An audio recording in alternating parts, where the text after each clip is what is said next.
All right. So, hello, all. Welcome to Black Girl in the World. If you don't know me, you will. And if you do, welcome back. I am so happy to have you all here again and present with me today.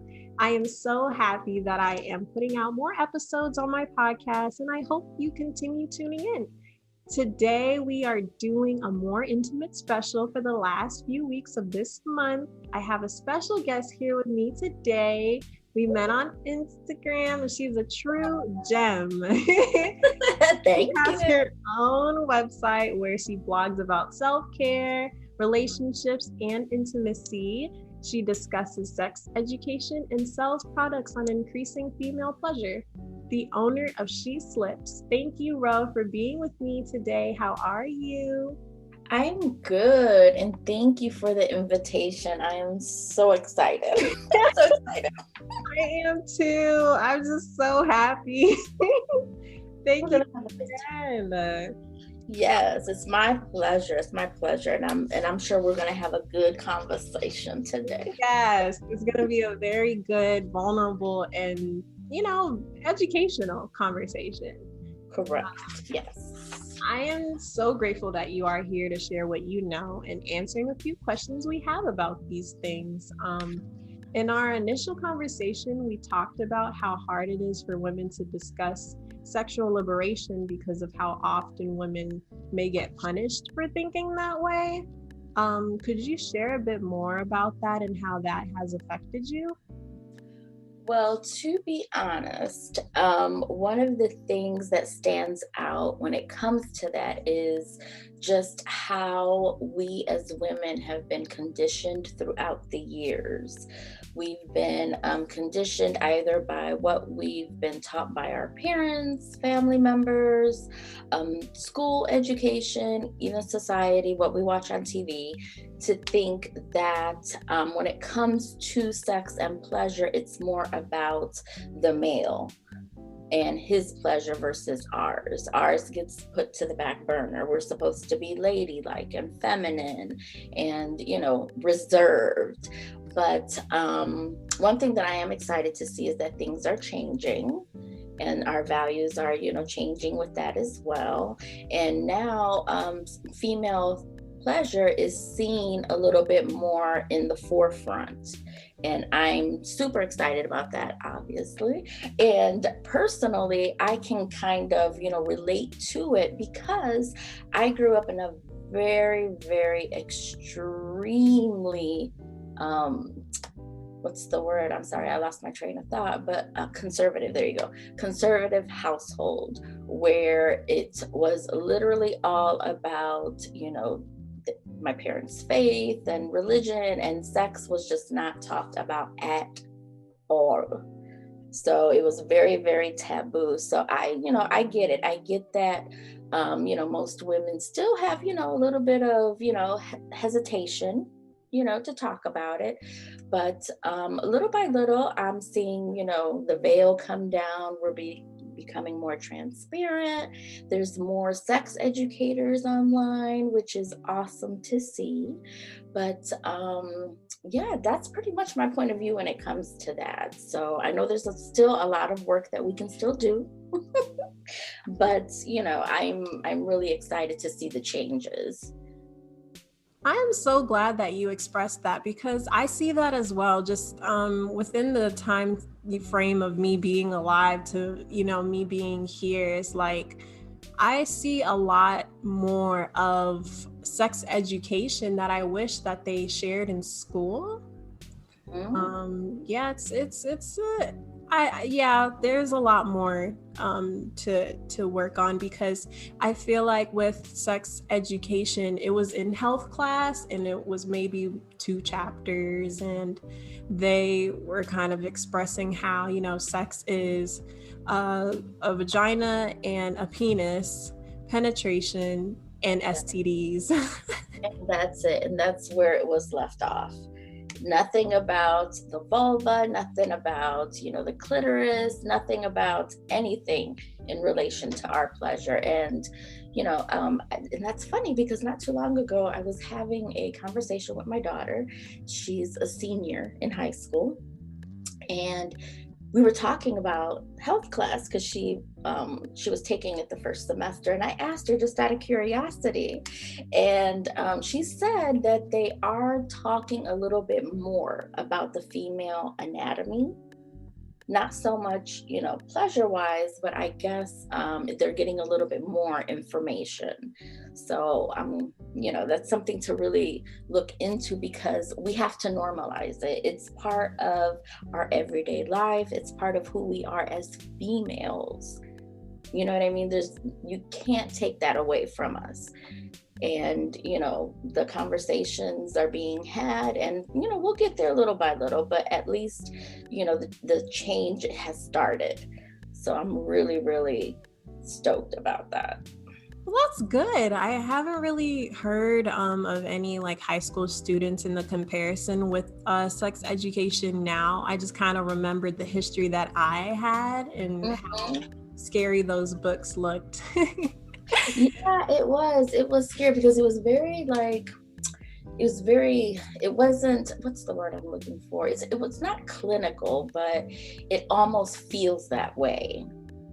It doesn't feel, you don't feel comfortable in health class when you're talking about that, especially when you're younger.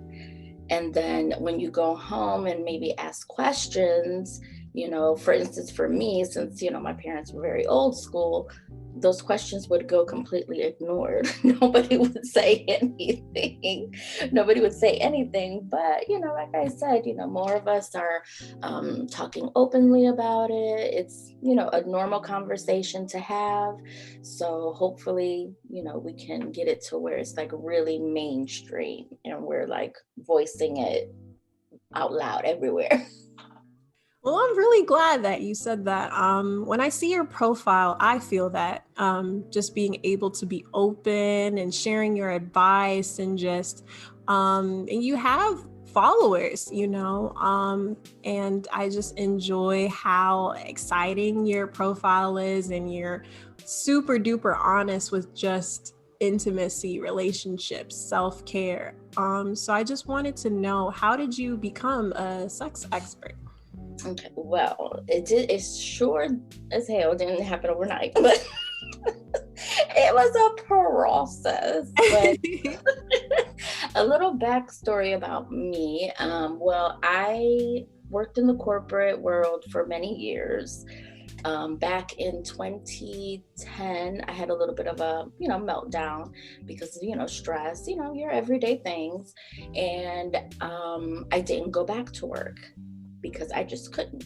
So I started my first business. I decided to go into business for my own. I just plunged into the online world with a blog, and it was a lifestyle blog. And that's how it kind of like slowly started the interest, because I was talking about beauty and wellness and just everything lifestyle. And little by little, I tried different businesses. I had a women's boutique, I had, several things, but it didn't feel right.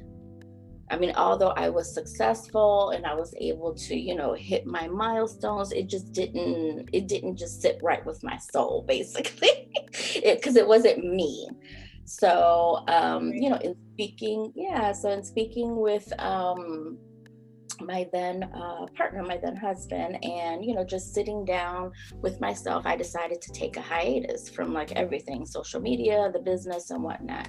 And during that hiatus, I saw an opportunity, and it was through one of the products that I offer. And I was like, okay, this is, something that feels right. I can talk about self-care, I can talk about intimacy and sex, because, in my circle of girlfriends, not to toot my own horn, but in my, in my circle of girlfriends, I 9 times out of 10 was the go-to person that people would come to and ask questions. Oh, I'm dating so and so. What should I do? Oh, I don't feel comfortable, doing this. Do I have to?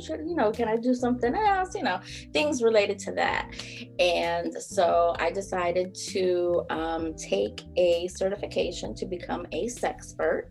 So that's what I did. And the rest is pretty much history. And now I feel as if I finally came into my own because it comes naturally. So it's something that I guess I just had it in me, but didn't discover it until I had to, like take a pause basically from everything and, really sit down and reflect on what I wanted to do. And that's how it came about. Wow, I like that. I do. I Yeah, didn't even know they had classes and certificates. yeah, you can actually get certified to become a sexpert, a love coach, dating coach, relationship coach. There's all types of certifications that you can do. So I looked into it. The company that I went through for my certification, they're very well known. I forget her name right off the top of my head, but the doctor who has the course, she's very knowledgeable, and she gives a lot of resources, and it was good. It was definitely worth the time. I learned a lot, and through experience, basically life experience, going through challenges, relationships, and just learning things on my own as well, because to be honest, I always had that little aspect of sensuality, I guess you could say, that I wanted to explore. And once I was on my own as a young adult, because I moved out of my parents' house when I was 16, I started, exploring, experimenting. So throughout the years, I gathered my experience. And then now with the certification, I feel I'm like, yes, I'm solidified. I know what I'm talking about. Well, I'm just really glad that, not only do you, because I was talking about that earlier about how we see people with experiences and they make you feel comfortable instead of them going solely based on the book. You have that. Thank you.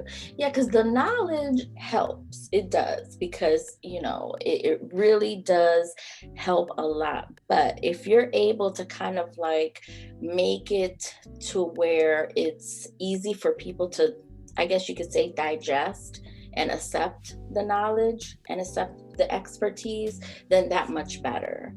And I personally, again, thank you for, finding me on Instagram. But me personally, I'm a laid back person. I don't really have a filter, and I just don't try to complicate the situation. You know what I mean? So it's like I see sexual wellness as a whole as something so normal and ordinary, and it's just an everyday part of life that I'm just like, yeah, let's talk about it. There's no need to be ashamed about it. Well, I'm glad. So we can dive further into these questions. Let's get into it. So, one question that I feel like definitely is something that we could talk about is the normalization of STD testing. How often and how long after sex? Yeah, that is definitely something that also needs to be normalized in society. Because I know for me, again, um, a lot of people sometimes see or hear the idea of checking for STDs as something like, oh, well, she's promiscuous. She's been all over the place. You know what I mean? As something to make people feel like, I don't want to say nasty, but, just unworthy. Let's put it that way.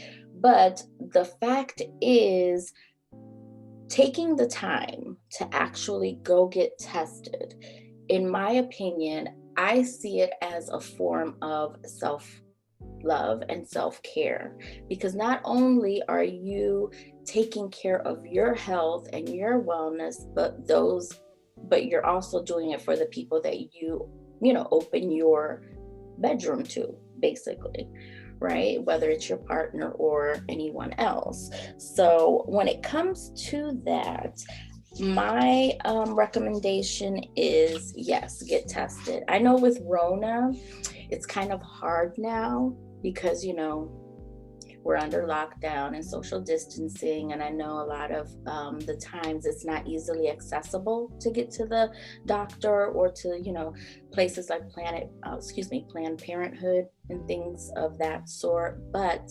typically what you want to do, or what's advised, let me put it that way, is that you at least get tested once a year. So that way you can stay on top of, on top of that part of your health. Now, if you are amongst the people that are sexually active, then I personally recommend going a little bit more frequently. And I would say anywhere between, let's say, 3 to 6 months.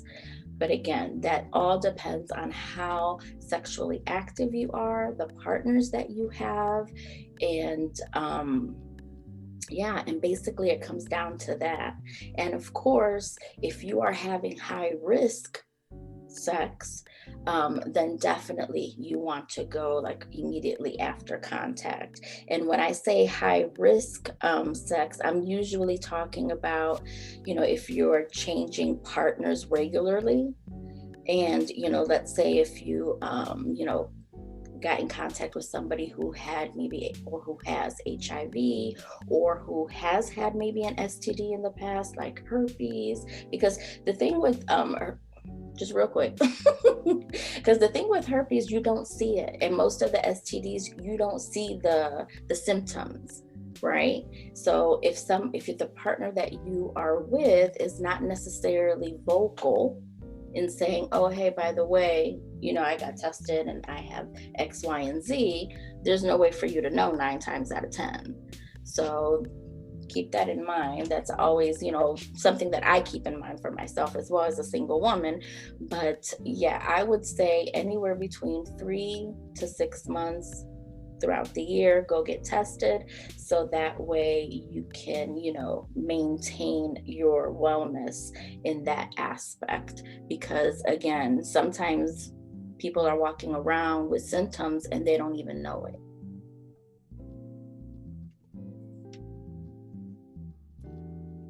That's true. I completely agree. Because it can be scary too. Sometimes you see symptoms and you get scared and you're like, I don't want to get tested because I feel like something's going on. Right. Right, but that's honestly the only way to go and do it. And it's actually, it's scary at first. Yes, I agree. But once you're able to go with like an open mind and, get tested, then it becomes, like a regular thing. Because again, I mean, it's okay to have different partners. It's okay to, do the things that you want to do, but of course, it always comes down to consent, obviously, but it also comes down to protecting yourself. And going to get checked on a regular basis is the sure way to do it. And now that I think about it too, another thing that I want to stress is that depending on how often you are switching up your sexual partners and if you're using protection or not, you don't necessarily need to go get tested after every sexual encounter, right? But if you are out there completely unprotected, then the general window guideline to get tested after sex, for let's say for gonorrhea and chlamydia, and even pregnancy too, is 2 weeks. You have a 2-week window. For syphilis, you have 1 week to 3 months. And then for HIV, hepatitis C, and hepatitis B, the window is a little bit, it's a little bit bigger. You have 6 weeks to 3 months. So that's why I kind of mentioned, every 3 to 6 months, it's kind of like a good guideline, especially if you're, out there unprotected, which I don't recommend. Let me just put that out there. I don't recommend it. I completely, yes. Definitely. If you are sexually active, especially if you just meet this person, you should definitely talk about being protected for sure. Absolutely, absolutely, because you can never be too sure. And the good thing about that too is when it comes to protection, it's so easily accessible. I mean, you can go down the street to your Walgreens or CVS, even the grocery store. They have a family planning section. Go there, get you some condoms. There's a lot of different varieties. There's condoms for both sexes, male and female. They have you can find dental dams, you can find finger condoms. I mean, there's an array of what's out there. So obviously, yeah, it's readily accessible. So I highly, highly recommend it. It's Well, better that's to be safe great. than sorry. I feel like even when we do like get protected and everything, I feel like some guys don't really like that. And I just one of the people that I asked this question is basically, what are things men can do to help maintain vaginal health? There's, believe it or not, there is a lot men can do. If your partner is male, then there's, again, a lot that can be done. And let's see here. For instance, and I agree with you too, before I get into it, it's a good conversation to have, because most of the time it's always put on us females. So for instance, if we end up getting a UTI, or if we end up having a yeast infection, we're the problem. And that's not always the case, because it really isn't. Because contrary to what most people may believe, males do have and carry bacteria as well. So one thing that I cannot stress enough is that if you have a male partner, right, regardless, if you're married, been together for years, it doesn't matter. Let them know that they really need to pay attention to how they clean themselves in the shower. Okay, it's not just as easy as rubbing their penis with just a little bit of soap and a little bit of water, or just water alone. That's not gonna cut it, right? So it's really important to actually make sure that they are cleansing their penis, and especially if they are not circumcised. Because if they're not circumcised, a lot of bacteria can harbor under their foreskin. So you want to make sure that they're, cleaning themselves properly. And talking about that, I feel kind of bad in a way, because it's like, okay, we all know how to bathe ourselves. How to bathe ourselves, but you'd be surprised. You'd be surprised. Some men just don't. I don't think it's a fact that they don't know how, but maybe they just don't pay attention. Right. I agree. You know what I mean? Yeah, because not a lot of people think like, what can I do to maintain, like, because the vaginal area is so sensitive, like just recently we learned that it could self-clean. It's just so many things we don't know. Exactly. And it's so easy for us to pick up any bacteria, any outside bacteria, that once we get it, forget about it. Sometimes it's an automatic UTI, yeast infection. I mean, and if you don't care for it, then it turns into something totally different, totally worse. So that's one thing that men can do. Another thing, and I know some men may not like it, but another thing that they can do is every once in a while, it's a good idea to have your male partner pull out versus, coming inside of your vagina. And the reason why I say that is because sperm contains bacteria as well. So a good rule of thumb is, it doesn't have to be always, but every once in a while, it's a good thing to have them pull out versus always emptying their load. Excuse me. And especially if you're very sensitive. So that's another thing that can, that men can do. And another thing that I often recommend as well is manscaping, right? Because the pubic hair also harbors a lot of bacteria, dead skin cells. I mean, yeah. It's a breeding zone. It's a breathing zone. So what men can do is basically, they can either, trim their pubic hairs, keep them at a good length, or completely remove them, get them completely waxed off or shave them, however the person prefers. But that's definitely the three top things that I always recommend women to kind of like relay to their male partner, because it helps. It definitely helps. Well, I'm glad, because there's so many conversations that we should have with our partners, and hopefully they're able to discuss that, because we don't want any more like problems. Exactly. No, and another thing too is that males are carriers of tricho. I can never say this word, so I'm just going to abbreviate it. Of trick, right? And it's what it is. It's an STI caused by a parasite, and men carry that.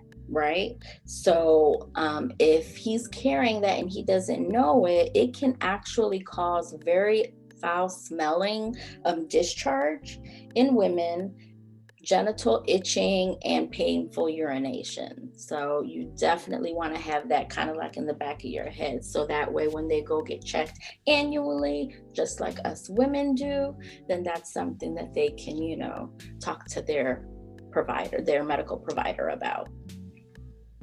I never really heard of trick before.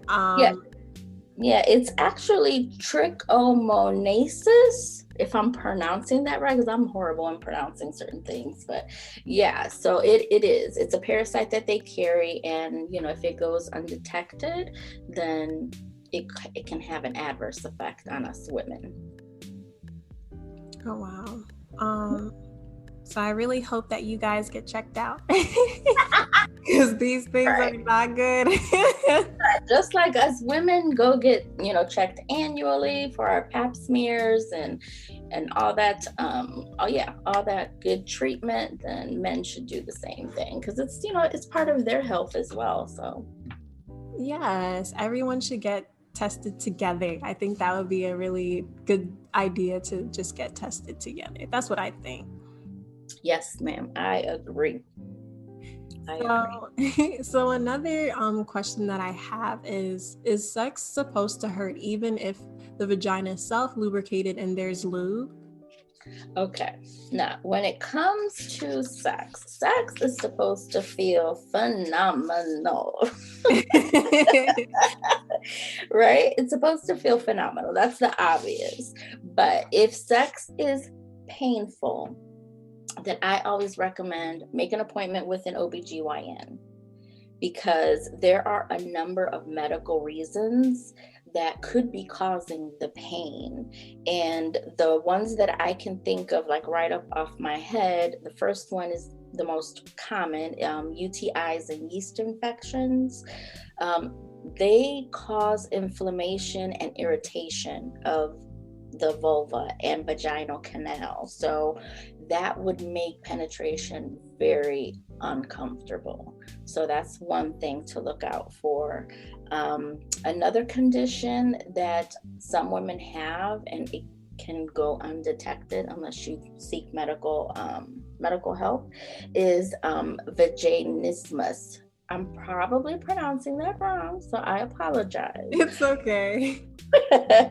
But it's a condition in which there's involuntary contraction of the vaginal and the pelvic floor muscles. And there can be like so much tension in that area that it doesn't allow for penetration at all. So it's like super, super painful. And basically what it can also do is it causes the muscles in your pelvic area to spasm and clench to such a point that you can't really insert anything into the vagina, let alone a penis. So that's one condition that some of us have. And then the third one is vulvodynia, or Dina, I'm sorry. And that one is also a condition of the vulva itself.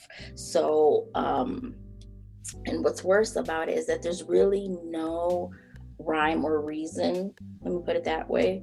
There's no medical cause for the condition, but some doctors believe that it's an inflammatory response um, to the nerves in the opening of the vagina, which causes, again, the discomfort. So those are three possible things that could be happening. So if you are feeling like a lot of pain during sex, then I highly suggest to go get checked by your OBGYN, because that way they can do the proper testing and see if any of those conditions is the reason why.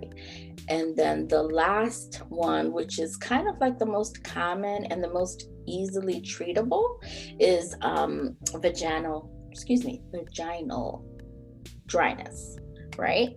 Or like I like to call it, parched pussy, right? And it's something that we also need to kind of like normalize, because a lot of people automatically think, okay, well, if she's dry, they kind of like put it in the same category as, oh, she may be premenopausal. It goes with the age, and that's not necessarily true, because women of all ages, we can all suffer from dryness, because it happens.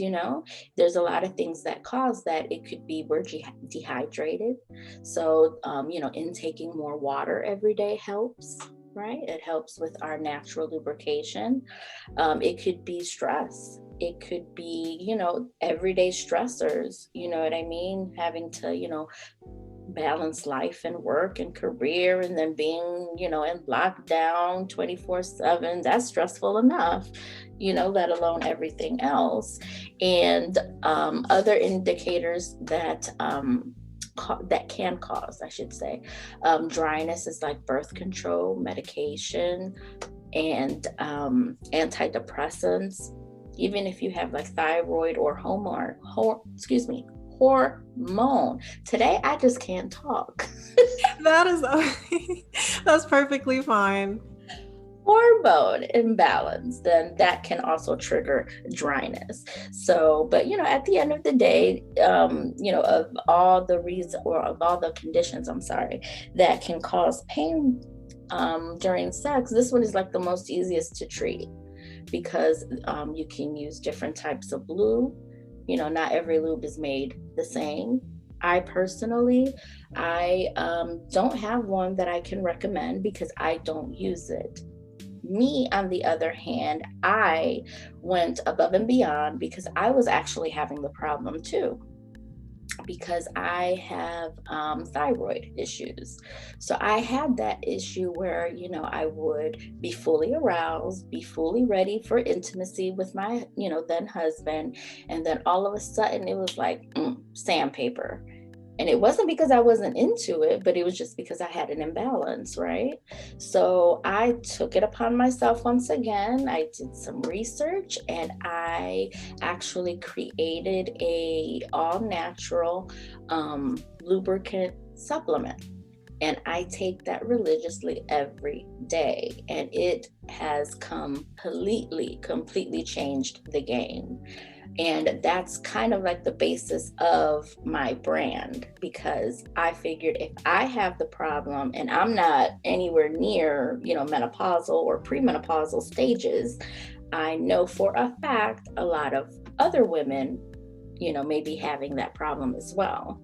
So that's how I basically created my herbal supplement, Silkier is Better. And the good thing about my product is that, unlike others that are on the market, is that it's 100% organic, non-GMO, free of dyes, binders, steroids, all the yucky stuff that your body doesn't need. It's one ingredient, completely natural, found in nature, which helps, with quicker results. So yes, so I just want to, put that out there. So that is something that I am super proud of. And, if anyone listening has, that issue, they can go check out the website. Yes, Is promote. this clear? I love that because again, your experience and for you to build something out of that is amazing because now other people aren't so ashamed and feel like I'm alone in this. They see you and they're like, yeah, I'm gonna get her product. And I feel really happy to have that opportunity to try something. Thank you. Yeah, because I mean, that's the thing. We all go through it every once in a while. You know what I mean? Some of us more than others, because think about it. We all have things going on in our everyday life, right? And it has an effect on you, whether you recognize it, whether you feel it or not. And I've encountered, several women, a lot of women that have that issue because at the end of the day, yes, women are more mental and emotional when it comes to sex. However, if you're not taking care of your overall wellness, it's also going to trickle down into your sex life.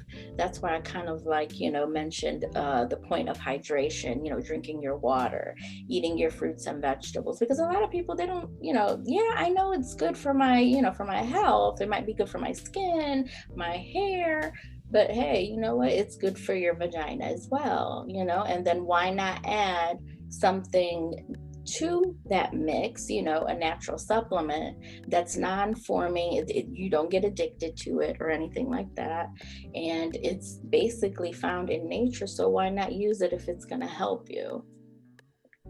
Right, I agree. And more products come out with it being organic and you can make some at home like you did and you know you don't feel I guess uh confused on what products you can intake or being scared of what you can intake because it's artificial, but this is natural stuff. Exactly, exactly. And then what I tried to do too, I tried to make it to where it was just one main ingredient. Because I don't know if you've noticed, but I'm kind of like the type of person, I'll go shopping, especially for skincare. I will look at all the ingredients and see, because most of these products out there, no shame to anybody, no shade to no brand, but most of them will say, okay, the active ingredient, let's just say it's retinol.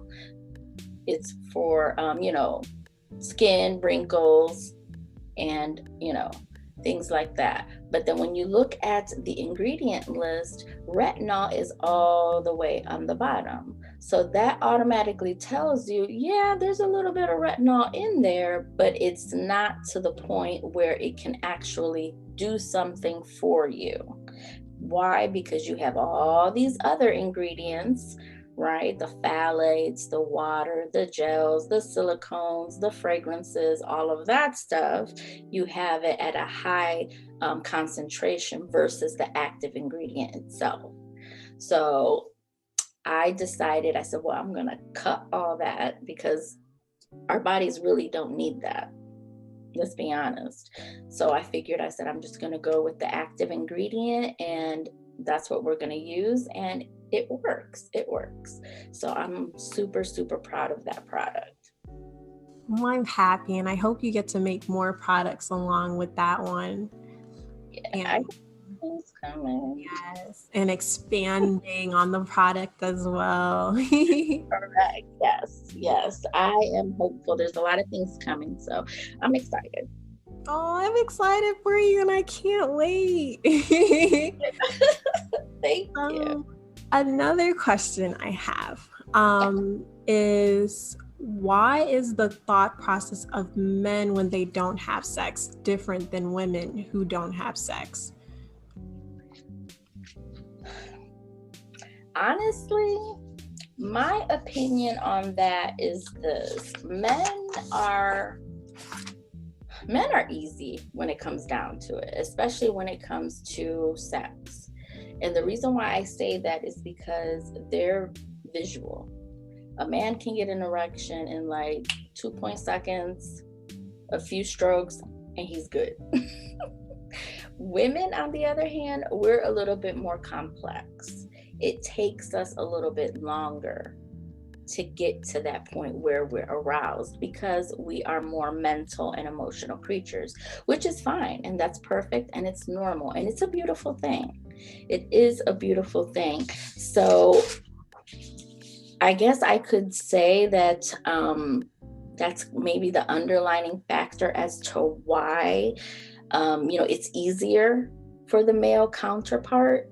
You know what I mean? Even if he is not having regular sex or if he's being abstinent, um, I honestly believe that's what it is, in my opinion.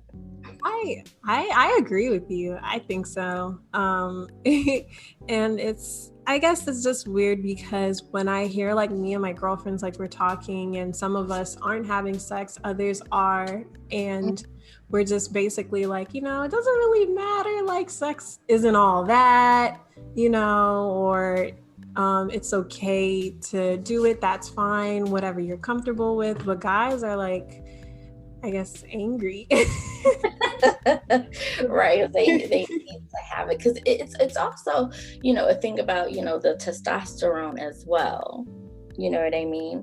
And then, excuse me, you pair that, excuse me, I'm sorry, with the urge of wanting that release, then yeah, I can see the frustration. But one thing too to recognize is that sex isn't just about the meeting of the two genitals. Sex can be anything. I mean, you can have your partner and you guys can just be making out and petting on the couch, and that's good enough sometimes. I So agree. yeah, so sex doesn't necessarily have to be anything involving penetration. It could just be the meeting of the minds. You can have sex on an emotional level, mental level. I mean, it's all about the pleasure, feeling good, and the journey of it all. It's not just a destination. I really like that, how you put it, where it's not like a chore. It's something you can enjoy. Exactly, exactly. And it's okay if you're not in the mood all the time. We don't have to be in the mood all the time. I mean, that's perfectly fine. Because again, like I said, it's just not all about, getting that penetration. It's a lot of other things too. We're all so different. So, exploring and experimenting is a good habit to get into.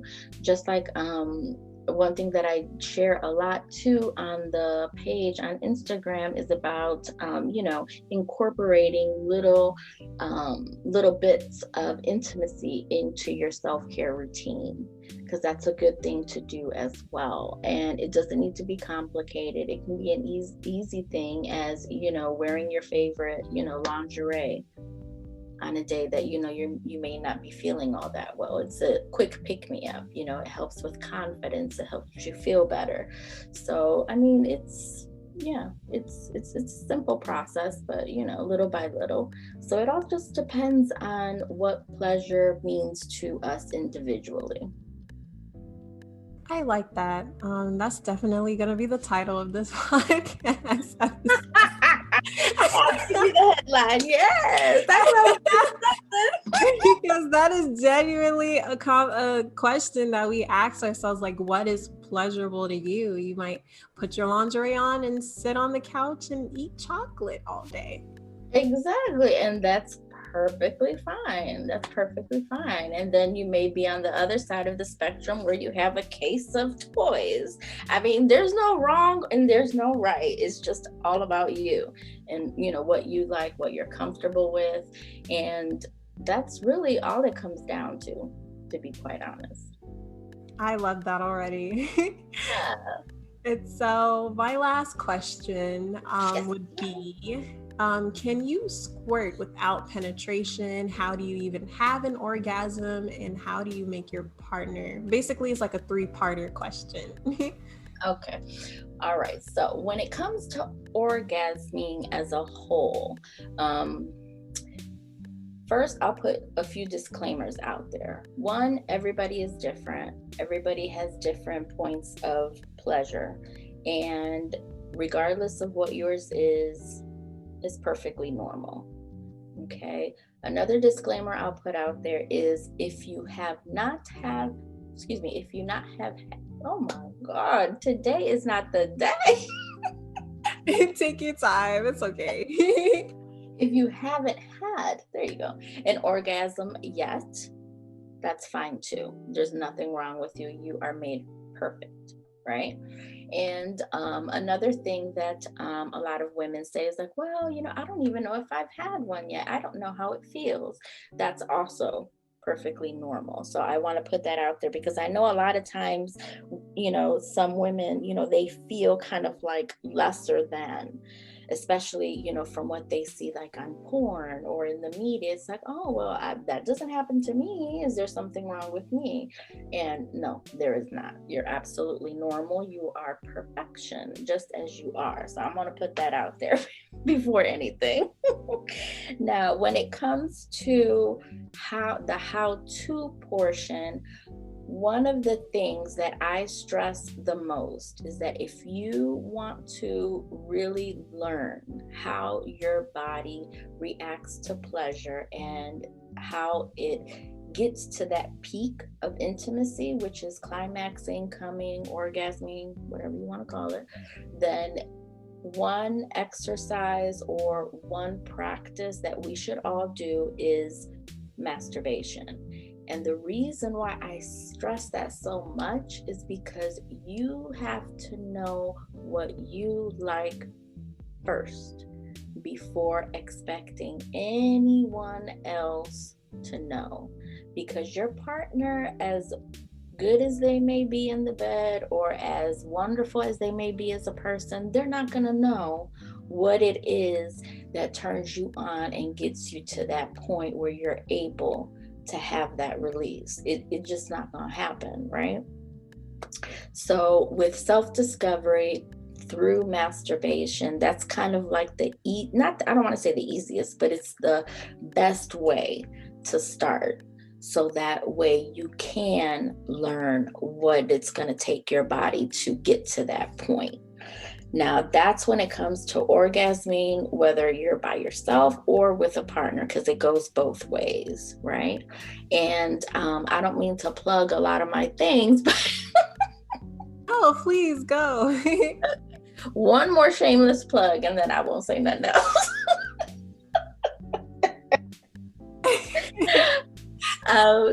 I put together a workshop. It's titled No Bullshit Guide to Orgasming.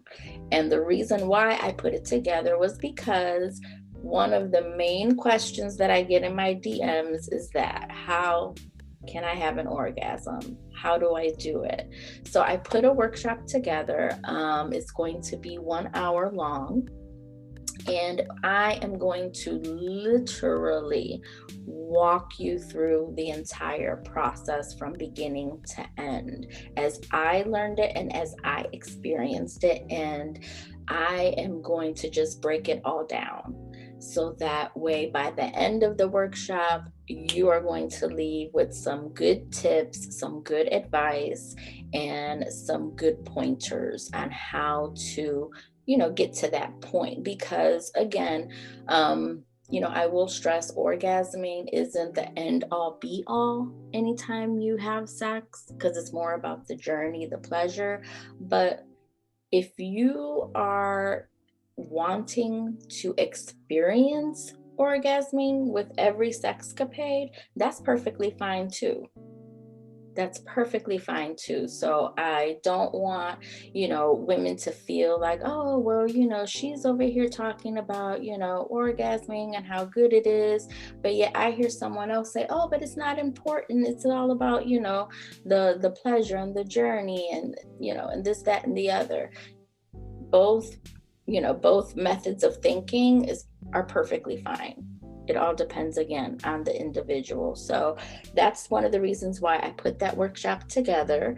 Unfortunately, the live seating, I guess you could call it, is filled, but it will be available this weekend. So if anyone wants to learn the 1, 2, 3s and the ABCs of orgasming, then that is going to be the workshop for you. And it's going to be lots of fun because we're going to be going over the different types of orgasms that us women can have. We'll be talking about different toys, how to orgasm with your partner, and a lot of other things that I've learned along the way. So that's that part. Amazing. You guys, whoever is comfortable with going to her, watching her workshop, please feel free, because that is some information that, I feel like people are scared to think about, but really want to know. Yeah, exactly. And it's completely normal. It's completely normal. And I, love to talk about it because there's so many benefits that come with sex in itself. I mean, it gives you that afterglow. It's good for your skin. It's good for your health. It's a stress reliever. I mean, there's so many benefits to it that learning how your body reacts to different sensations and touches, and just getting down to the nitty gritty of it all, is what I recommend. And there's no shame in it. There really isn't. And speaking of squirting, that's another thing too. All right. So the question was if you can squirt without penetration, right? And I like the way you say that. You're like, yes, ma'am. Now, my answer is yes, you can. Because, of course, the most common way is through penetrative sex, especially doggy position, because that's kind of like the one that, most of us know, right, when it comes to that. But there's one technique that I learned, and it's very effective. And basically what it is, and this is something that you can do with your partner, which is fun, obviously. So it's called manual missionary. So the main reason why I prefer this particular exercise or position, if you want to call it, is because it's less complicated, less stressful, and basically you are just using fingers versus a penis or a toy. Although you can use them, obviously, but it's one of the easiest ways is just to do it manually with your fingers. So very quickly, the basic process to this exercise is the person on the receiving end, you basically lay down on your back, and the giving partner basically gets comfortable positioning themselves between your legs, right? And then using just 2 or 3 fingers, the giving partner inserts them into oh my gosh, let me take a sip of water, I'm sorry. Take your time, it's okay. Yeah, so the giving partner uses 2 to 3 fingers and inserts them into their partner's vagina, curling their fingers up towards, the navel, up towards the belly button, and moves the fingers in kind of like a come here motion. And the giving partner, basically what they should do is take their time, not only looking for the G-spot, but also caressing it, and then using different points of pressure. So that way, the receiving partner is able to kind of like indulge in it. Because one thing that I will put out there, not everybody likes that sensation. Not everybody wants to, feel that that pressure on their G-spot. Some people find it uncomfortable. Other people just love it. So that's why I kind of like always give that recommendation. Start off slow. It's not a, there's no rush. Start off slow, take your time, and then that way, the receiving partner can indulge in the stimulation and hopefully get to the point where they do have that squirting experience. Because again, not everybody can squirt easily or effortlessly, right? Because unfortunately, one of the things that I've noticed is that, you know, on porn, they make it seem like it's just natural. It just happens. You know what I mean? She's turned on, she's aroused, she may get a little bit of penetration, whether it's, you know, with a penis or fingers or a toy, and there she's squirting all over the place. It doesn't always happen that way, because it really doesn't. So it takes practice, it takes time, but you know, if it's something that you want to experiment with, then I suggest that position. Give yourself grace, you know, have fun with it. Go in it with, you know, not any, you know, high expectations, and just have fun with it. Just have fun with it. And then, you know, if it happens, it happens. And if it doesn't, that's okay. Oh, thank you for that. To be able to express and give people reassurance, because I guess still people are scared. People that may be listening to this are kind of nervous, and I really hope they try your techniques, because, you know, if that's something, you focus on yourself first before your partners. Exactly, exactly. And there is, you know, there are ways that you can actually try and make yourself squirt as well. If you know, for instance, if you're single, or if you just don't want, excuse me, to try that with your partner first. I mean, you can try it with yourself as well. And then, you know, if your fingers are long enough, you can do the same exercise that I just explained. But another thing that you can use are the G-spot vibrators, because I know there are tons of them out there, and I can't remember the maker. I want to say, is it Zumio or something like that? I can't remember the name of the brand, but they have a wand vibrator. It has a very elongated tip, and it's amazing for stimulating the G spot. Because if you are trying to learn how to squirt, then that is the area that you want to focus on, because it's all about the G spot. And that wand is really, really good for that. Oh wow. What website, if you don't mind me asking? I want to, you know, hold on. Let me grab my phone real quick. Hold on. So that way I can give you guys the right information, because I've seen it and it has very good reviews. I had one actually, and I cannot find it, but I'm in the process of moving. But anyway, let's see. That's okay. Anyway, I don't think anybody wants to hear that. All right, let's see. Give me just 1 second, because I want to say they have one here. Let's see. Bear with me just 1 second. I'm sorry.